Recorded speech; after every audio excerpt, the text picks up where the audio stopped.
ಆರಂಭ ಆಗಿದೆ. D gang ಜಾಮೀನು ಅರ್ಜಿ ವಿಚಾರಣೆ ಕೋರ್ಟ್ನಲ್ಲಿ ಮತ್ತೆ ಆರಂಭ ಆಗಿದೆ. ದಾಸನ ಪರ ಹಿರಿಯ ವಕೀಲ ಸಿ.ವಿ. ನಾಗೇಶ್ ವಾದ ಮಂಡನೆ ಮಾಡ್ತಾ ಇದ್ದಾರೆ. ದರ್ಶನ್ ವಿರುದ್ಧದ ಸಾಕ್ಷಿಗಳ ಬಗ್ಗೆ ಅಷ್ಟೇ ವಾದ ಮಾಡ್ತೇನೆ ಅಂತ ಹೇಳ್ತಾರೆ. ಮೋಸ್ಟ್ಲಿ ಅಂದ್ರೆ ದರ್ಶನ್ ವಿರುದ್ಧ ಏನೆಲ್ಲ ಸಾಕ್ಷಿಗಳಿರುತ್ತಲ್ಲ ಅದನ್ನ ಇವರು ರೆಫ್ಯೂಟ್ ಮಾಡ್ತಾ ಹೋಗ್ತಾರೆ. ಅಂದ್ರೆ ಹಾಗಲ್ಲ ಅಂತ ಪ್ರೂವ್ ಮಾಡ್ತಾ ಹೋಗ್ತಾರೆ ತಮ್ಮದೇ ಆದಂಥ ಸಾಕ್ಷ್ಯಾಧಾರಗಳನ್ನ ಇಟ್ಕೊಂಡು.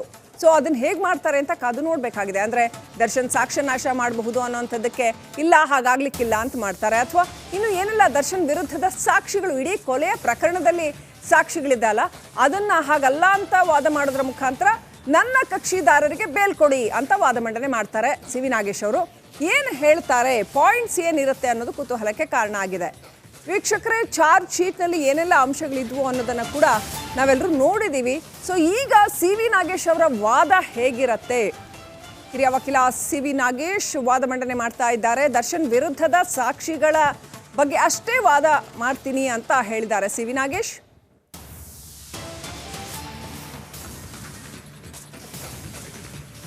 ರೈಟ್, ಈ ಬಗ್ಗೆ ಇನ್ನಷ್ಟು ಅಪ್ಡೇಟ್ ಪಡ್ಕೊಳ್ಳೋಣ. ನನ್ನ ಸಹೋದ್ಯೋಗಿ ರಂಜಿತ್ ಶಿರಿಯಾರ್ ಕನೆಕ್ಟ್ ಆಗಿದ್ದಾರೆ. ರಂಜಿತ್, ಕುತೂಹಲ ಇರ್ತಕ್ಕಂಥದ್ದು, ಸಿ.ವಿ. ನಾಗೇಶ್ ಈಗ ಯಾವ ಅಂಶಗಳನ್ನ ಇಟ್ಕೊಂಡು ದರ್ಶನ್ಗೆ ಬೇಲ್ ಕೊಡಬೇಕು ಅಂತ ಹೇಳ್ಬೋದು? ಈ ಹಿಂದೆ ಬೇಲ್ ರಿಜೆಕ್ಟ್ ಆಗಿದ್ದನ್ನ ಕೂಡ ನಾವು ನೋಡಿದ್ದೀವಿ.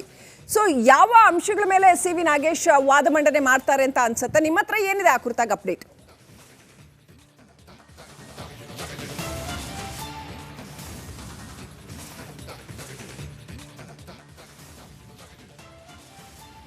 ಖಂಡಿತವಾಗ್ಲೂ ಕೂಡ ಶ್ರೀಲಕ್ಷ್ಮಿ, ನೋಡಿ, ದರ್ಶನ್ಗೆ ಜಾಮೀನು ಅರ್ಜಿ ಅದು ಮುಂದೂಡಿಕೆ ಆಗಿರೋದು ಮೂರು ಬಾರಿ.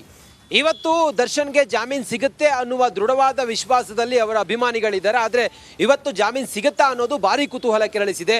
ಒಂದು, ಜಾಮೀನು ಸಿಗುವಂಥ ಅವಕಾಶಗಳು, ಪಾಸಿಬಿಲಿಟೀಸನ್ನು ನಾವು ಗಮನಿಸ್ತಾ ಹೋದರೆ, ದರ್ಶನ್ಗೆ ಬೆನ್ನು ನೋವಿನ ಕಾರಣದಿಂದ ಅವರಿಗೆ ಈಗ ಚಿಕಿತ್ಸೆಯ ಅಗತ್ಯ ಇದೆ. ಆ ಕಾರಣದಿಂದ ದರ್ಶನ್ಗೆ ಚಿಕಿತ್ಸೆಯನ್ನು ಕೊಡೋದಕ್ಕೆ ಅವರಿಗೆ ಜಾಮೀನನ್ನು ಕೊಡಲೇಬೇಕು ಅನ್ನೋದು ಸಿ.ವಿ. ನಾಗೇಶ್ ಅವರ ಪ್ರಬಲವಾದಂಥ ವಾದ. ಮತ್ತು ದರ್ಶನ್ಗೆ ಬಹಳ ಪ್ರಮುಖವಾಗಿ ಅವರು ಇದರಲ್ಲಿ ಈ ಕೊಲೆಯಲ್ಲಿ ಪ್ರಮುಖ ಆರೋಪಿ ಅನ್ನೋದಕ್ಕೆ ಸಿಕ್ಕಿರುವಂಥ ಕೆಲವು ಸಾಕ್ಷಿಗಳು, ಈ ಸಾಕ್ಷಿಗಳ ಕುರಿತಾಗಿ ಸಿ.ವಿ. ನಾಗೇಶ್ ಅವರು ಇವತ್ತು ವಾದವನ್ನು ಮಂಡಿಸ್ತಾರೆ. ಪ್ರಸನ್ನ ಕುಮಾರ್ ಅವರು ಬಹಳ ಕ್ಲಿಯರ್ ಆಗಿ ಹೇಳಿದರು, ದರ್ಶನ್ A1 ಆರೋಪಿ, ಅವರಿಗೆ ಯಾವುದೇ ಕಾರಣಕ್ಕೂ ಕೂಡ ಬೇಲ್ ಕೊಡಬಾರ್ದು. ಬೇಲ್ ಕೊಟ್ಟರೆ ಸಾಕ್ಷಿ ನಾಶ ಮಾಡುವಂಥ ಸಾಧ್ಯತೆ ಇರುತ್ತೆ. ದರ್ಶನ್ ಪ್ರಭಾವಿ ಕೂಡ, ಹೀಗಾಗಿ ಅವರ ಅಭಿಮಾನಿಗಳೆಲ್ಲ ಆಟಾಟೋಪ ನಾವು ಗಮನಿಸಿದ್ದೀವಿ. ಆ ಕಾರಣದಿಂದ ಅವರಿಗೆ ಜಾಮೀನನ್ನು ಕೊಡಲೇಬಾರ್ದು ಅನ್ನೋದು ಅವರ ವಾದ ಆಗಿತ್ತು. ಆದರೆ ದರ್ಶನ್ ನಿರಪರಾಧಿ, ಅವರಿಗೂ ಮತ್ತು ಈ ಕೊಲೆಗೂ ಯಾವುದೇ ಸಂಬಂಧ ಇಲ್ಲ. ಅವರು ಕೊಲೆಯಲ್ಲಿ ಅಥವಾ ಅವ್ರನ್ನ ರೇಣುಕಾ ಸ್ವಾಮಿಯನ್ನು ಕೊಲೆ ಮಾಡಿದ್ರಲ್ಲಿ ದರ್ಶನ್ ಪಾತ್ರ ಏನೂ ಕೂಡ ಇರಲಿಲ್ಲ ಅನ್ನೋದು ಸಿ.ವಿ. ನಾಗೇಶ್ ಅವರ ವಾದ ಆಗಿದೆ. ಸದ್ಯ ಅವರ ಆರೋಗ್ಯದ ಒಂದು ಕಾರಣ, ಈಗಾಗಲೇ ಅವರು ಬಳ್ಳಾರಿಯ ಜೈಲಿನಲ್ಲಿದ್ದಾರೆ. ಅವರು ಈಗ 10 ದಿನಗಳ ಟ್ಯಾಬ್ಲೆಟ್ ಅಂದರೆ ಬೆನ್ನು ನೋವಿಗೆ ಮಾತ್ರೆಯನ್ನು ತೆಗೆದುಕೊಂಡಿದ್ದಾರೆ. ಅವರಿಗೆ ಸ್ಕ್ಯಾನಿಂಗ್ನ ಅಗತ್ಯ ಇದೆ. ಅವರಿಗೆ ಬೆಂಗಳೂರಿಗೆ ಹೆಚ್ಚಿನ ಚಿಕಿತ್ಸೆಗಾಗಿ ಶಿಫ್ಟ್ ಮಾಡಬೇಕಾದಂಥ ಅಗತ್ಯತೆಯ ಬಗ್ಗೆ ಕೂಡ ವೈದ್ಯರು ಹೇಳಿದ್ದಾರೆ. ಈ ಎಲ್ಲ ಕಾರಣಗಳನ್ನು ಇಟ್ಕೊಂಡು ದರ್ಶನ್ಗೆ ಜಾಮೀನನ್ನು ಮಂಜೂರು ಮಾಡಿದರೆ ಉತ್ತಮ ಅವರ ಆರೋಗ್ಯದ ದೃಷ್ಟಿಯಿಂದ ಅನ್ನೋದನ್ನು ಹೇಳಿದ್ದಾರೆ. ಮತ್ತೆ ಮತ್ತೊಂದು ಕಡೆಯಲ್ಲಿ ದರ್ಶನ್ ಈ ಪ್ರಕರಣದಲ್ಲಿ ನಾವು ಗಮನಿಸ್ತಾ ಹೋದರೆ ಸುಮಾರು ಈ 17 ಆರೋಪಿಗಳ ಪೈಕಿ 3 ಜನರಿಗೆ ಆಲ್ರೆಡಿ ಬೇಲ್ ಆಗಿದೆ. 15, 16, 17ನೇ ಆರೋಪಿಗೆ ಬೇಲ್ ಆಗಿದೆ. ಇವತ್ತು ಪವಿತ್ರ ಗೌಡಗೂ ಕೂಡ ಜಾಮೀನು ಅರ್ಜಿ ವಿಚಾರಣೆ ಆಲ್ರೆಡಿ ಆಗಿದೆ. ಅದು ಕೂಡ ಭಾರಿ ಕುತೂಹಲ ಇದೆ. ಹೀಗೆಲ್ಲ ಇರುವಾಗ ದರ್ಶನ್ A1 ಆರೋಪಿ ಜಾಮೀನು ಸಿಕ್ಕೇ ಬೀರುತ್ತಾ ಅನ್ನೋದನ್ನು ನಾವು ಗಮನಿಸ್ತಾ ಹೋದಾಗ ಜಾಮೀನು ದರ್ಶನ್ಗೆ ಗಗನ ಕುಸುಮವಾಗುವಂಥ ಎಲ್ಲ ಸಾಧ್ಯತೆಗಳು ಕಂಡು ಬರ್ತಾ ಇದೆ. ಸದ್ಯಕ್ಕೆ ಸಿ.ವಿ. ನಾಗೇಶ್ ಅವರು ಪ್ರಬಲವಾದ ವಾದವನ್ನು ಮಂಡಿಸ್ತಾ ಇದ್ದಾರೆ. ಅವರ ಮೇಲಿದ್ದಂಥ ಗಂಭೀರ ಆರೋಪಗಳು, ದರ್ಶನ್ ಮೇಲಿದ್ದಂಥ ಗಂಭೀರ ಆರೋಪಗಳು ಮತ್ತು ಕೆಲವು ಸಾಕ್ಷಿಗಳು ಮತ್ತು ಕೆಲವು ಐ ವಿಟ್ನೆಸ್ಗಳು, ಇದೆಲ್ಲದರ ಕುರಿತಾಗಿಯೂ ಕೂಡ ದರ್ಶನ್ ಅಲ್ಲಿ ಅವ್ರ ಪಾತ್ರ ಯಾವುದೂ ಇಲ್ಲ ಅನ್ನೋದನ್ನು ಬಹಳ ಪ್ರಬಲವಾಗಿ ವಾದ ಮಂಡಿಸಿ ಹೇಗಾದರೂ ಮಾಡಿ ಇವತ್ತು ದರ್ಶನ್ಗೆ ಜಾಮೀನನ್ನು ಕೊಡಿಸಲೇಬೇಕು ಅಂಥೇಳಿ ಸಿ.ವಿ. ನಾಗೇಶ್ ಅವರು ವಾದವನ್ನು ಮಂಡಿಸ್ತಾ ಇದ್ದಾರೆ. ನ್ಯಾಯಾಧೀಶರು ಎಲ್ಲವನ್ನು ಕೂಡ ಬಹಳ ಸೂಕ್ಷ್ಮವಾಗಿ ಗಮನಿಸ್ತಾ ಇದ್ದಾರೆ. SP ಪ್ರಸನ್ನ ಕುಮಾರ್ ಅವರ ವಾದನ್ನು ಕೂಡ ಬಹಳ ಸೂಕ್ಷ್ಮವಾಗಿ ಗಮನಿಸಿದ್ದಾರೆ. ಮತ್ತು ಈ ಹಂತದಲ್ಲಿ ಏನಾದರೂ ಜಾಮೀನೇನಾದರೂ ದರ್ಶನ್ಗೆ ಕೊಟ್ಟದ್ದೇ ಆದರೆ ಅದು ಯಾವ ರೀತಿ ಪರಿಣಾಮ ಬೀರುತ್ತೆ ಈ ಪ್ರಕರಣದಲ್ಲಿ ಅನ್ನೋದು ಕೂಡ ಬಹಳ ಪ್ರಮುಖವಾಗುತ್ತೆ. ಇದೆಲ್ಲವನ್ನು ಕೂಡ ಲೆಕ್ಕಾಚಾರ ಮಾಡಿನೇ ಇವತ್ತು ನ್ಯಾಯಾಧೀಶರು ಜಾಮೀನನ್ನು ಕೊಡುವಂಥ ಸಾಧ್ಯತೆಗಳಿದ್ದಾವೆ. ಸದ್ಯಕ್ಕೆ ಏನಾಗುತ್ತೆ ಅನ್ನೋದು ಈಗ ಆರಂಭ ಆಗಿದೆ. ಅದು ಜಾಮೀನು ಆಗುತ್ತಾ ಅಥವಾ ದರ್ಶನ್ಗೆ ಬಳ್ಳಾರಿಯ ಅಗ್ರಹಾರ ಅಥವಾ ಬಳ್ಳಾರಿಯ ಕೇಂದ್ರ ಕಾರಾಗೃಹವೇ ಮುಂದುವರಿಕೆ ಆಗುತ್ತಾ ಅನ್ನೋದು ಈಗಿರುವಂಥ ಕುತೂಹಲ. ಶ್ರೀಲಕ್ಷ್ಮಿ, ರಂಜಿತ್, ಈ ಕ್ಷಣದಲ್ಲಿ ಕೋರ್ಟ್ ಪ್ರೊಸೀಡಿಂಗ್ಸ್ ಏನಾಗ್ತಾ ಇದೆ? ಸಿ.ವಿ. ನಾಗೇಶ್ ಆರ್ಗ್ಯುಮೆಂಟ್ ಆರಂಭ ಮಾಡಿದ್ದಾರಾ? ನಿಮ್ಮ ಹತ್ರ ಏನು ಅಪ್ಡೇಟ್ ಇದೆ?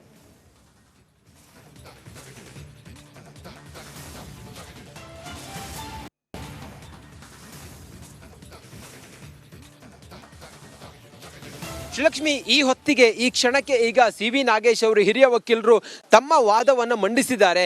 ದರ್ಶನ್ಗೆ ಈ ಸಂದರ್ಭಕ್ಕೆ ಯಾಕೆ ಜಾಮೀನಿನ ಅಗತ್ಯ ಇದೆ, ದರ್ಶನ್ಗೆ ಯಾಕೆ ಜಾಮೀನನ್ನು ಕೊಡಬೇಕು, ಮತ್ತೆ ದರ್ಶನ್ ಮೇಲೆ ಬಂದಿರುವಂಥ ಗಂಭೀರ ಆರೋಪ, ಅದರಲ್ಲಿ ದರ್ಶನ್ ಪಾತ್ರ ಏನು, ಕೆಲವು ಸ್ಟ್ರಾಂಗ್ ಎವಿಡೆನ್ಸ್ಗಳಿದಾವಲ್ಲ, ಇದರ ವಿಚಾರವಾಗಿ ಸಿ.ವಿ. ನಾಗೇಶ್ ಅವರು ನ್ಯಾಯಾಧೀಶರಿಗೆ ಮನವರಿಕೆ ಮಾಡೋ ಪ್ರಯತ್ನವನ್ನು ಮಾಡ್ತಾ ಇದ್ದಾರೆ. ಆದರೆ ನ್ಯಾಯಾಧೀಶರು ಇದನ್ನು ಎಷ್ಟು ಗಂಭೀರವಾಗಿ ಪರಿಗಣಿಸ್ತಾರೆ ಅನ್ನೋದು ಭಾರಿ ಕುತೂಹಲ. ಒಂದಂತೂ ಸ್ಪಷ್ಟ, ಇವತ್ತಿನ ಈ ಒಂದು ವಿಚಾರಣೆಯಲ್ಲಿ ಅಥವಾ ಜಾಮೀನು ಅರ್ಜಿ ವಿಚಾರಣೆಯಲ್ಲಿ ದರ್ಶನ್ಗೆ ಜಾಮೀನು ಅದಕ್ಕಿಂತ ಮುಂಚೆ ಒಂದು ಬ್ರೇಕಿಂಗ್ ಅಪ್ಡೇಟ್ ಬರ್ತಾ ಇದೆ ಇದೇ ವಿಚಾರಕ್ಕೆ ಸಂಬಂಧಪಟ್ಟಂತೆ. ವೀಕ್ಷಕರೇ, ಈಗ ದರ್ಶನ್ಗೆ ಬೇಲ್ ಸಿಗತ್ತಾ ಇಲ್ವಾ, ಅರ್ಜಿ ವಿಚಾರಣೆ ಕೋರ್ಟ್ನಲ್ಲಿ ನಡೀತಾ ಇದೆ. ಆ ಕುರಿತಾದ ಬ್ರೇಕಿಂಗ್ ಅಪ್ಡೇಟ್ ಬರ್ತಾ ಇದೆ. ಚಾರ್ಜ್ ಶೀಟ್ ಸಲ್ಲಿಕೆ ಆದಾಗ ಇದು ಅತ್ಯುತ್ತಮ ಎಂದಿದ್ರು. ಇದನ್ನ ನೋಡಿದ್ರೆ ಕೋರ್ಟ್ ಮೊದಲೇ ಒಪ್ಪಿಕೊಂಡಂತಿದೆ. ಸಿ.ವಿ. ನಾಗೇಶ್ ವಾದ ಕೋರ್ಟ್ನಲ್ಲಿ ದರ್ಶನ್ ಪರ ವಕೀಲ CV. Nagesh point by point ಹೋಗ್ತಾ ಇದ್ದಾರೆ. ಚಾರ್ಜ್ ಶೀಟ್ ಸಲ್ಲಿಕೆ ಆದಾಗ ಕೋರ್ಟೇ ಹೇಳಿತ್ತು ಇದು ಅತ್ಯುತ್ತಮ ಅಂತ. ಇದನ್ನ ನೋಡಿದ್ರೆ ಕೋರ್ಟ್ ಮೊದಲೇ ಒಪ್ಕೊಂಡಂಗಿದೆ, ಅಂದ್ರೆ ಚಾರ್ಜ್ ಶೀಟ್ ಅಲ್ಲಿ ಇರೋದೆಲ್ಲ ನಿಜ ಅಂತ ಒಪ್ಕೊಂಡಂಗಿದೆ ಅನ್ನೋದು ಸಿ.ವಿ. ನಾಗೇಶ್ ಅವರು ವಾದ ಮಂಡನೆಯಲ್ಲಿ ಬಳಸಿರ್ತಕ್ಕಂಥ ಪಾಯಿಂಟ್. ಚಾರ್ಜ್ ಶೀಟ್ ಸಲ್ಲಿಕೆ ಆದಾಗ ಅತ್ಯುತ್ತಮ ಅಂತ ಹೇಗೆ ಹೇಳ್ತಾರೆ, ಅಂದ್ರೆ ಚಾರ್ಜ್ ಶೀಟ್ ಮೇಲೆ ಕಮೆಂಟ್ ಮಾಡಬಹುದಾ ಅನ್ನೋದ್ರ ಬಗ್ಗೆನೇ ಅಬ್ಜೆಕ್ಷನ್ ಎತ್ತಿದ್ದಾರೆ ಸಿ.ವಿ. ನಾಗೇಶ್. ಆ ಅಂಶವನ್ನೇ ಹಿಡ್ಕೊಂಡು ವಾದ ಮಂಡನೆ ಮಾಡ್ತಾ ಇದ್ದಾರೆ. ಬಹಳ ಪ್ರಬಲವಾದ ವಾದ ಮಂಡನೆ ಮಾಡ್ತಾ ಇರೋದನ್ನ ಗಮನಿಸಬಹುದು. ಯಾಕಂತಂದ್ರೆ ಕೇಸ್ ಅಷ್ಟು ಜಟಿಲವಾಗಿದೆ. Right, let's go back to Ranjith. Charge sheet ಸಲ್ಲಿಕೆ ಆದಾಗ ಅತ್ಯುತ್ತಮ ಅಂತ ಕೋರ್ಟ್ ಹೇಳಿತ್ತು ಅನ್ನೋ ಅರ್ಥದಲ್ಲಿ ಸಿ.ವಿ. ನಾಗೇಶ್ ಹೇಳ್ತಾ ಇದ್ದಾರೆ. ಅಂದ್ರೆ ಮೊದಲೇ ಚಾರ್ಜ್ ಶೀಟಲ್ಲಿ ಇರೋದೆಲ್ಲ ಸರಿ ಇದೆ, ದರ್ಶನ್ ಅಪರಾಧಿ ಅಂತ ಒಪ್ಕೊಂಡ್ಬಿಟ್ಟಿದೆಯಾ ಕೋರ್ಟು ಅನ್ನೋ ಅರ್ಥದ ವಾದ ಮಂಡನೆಯನ್ನ ಸಿ.ವಿ. ನಾಗೇಶ್ ಮಾಡ್ತಾ ಇದ್ದಾರೆ. ಇನ್ನು ಯಾವೆಲ್ಲ ಸ್ಟ್ರಾಂಗ್ ಪಾಯಿಂಟ್ಸ್ ಮೇಲೆ ಬಿಲ್ಡ್ ಮಾಡ್ತಾ ಹೋಗ್ಬೋದು ಸಿ.ವಿ. ನಾಗೇಶ್ ಅಂತ ಅನ್ಸುತ್ತೆ ರಂಜಿತ್?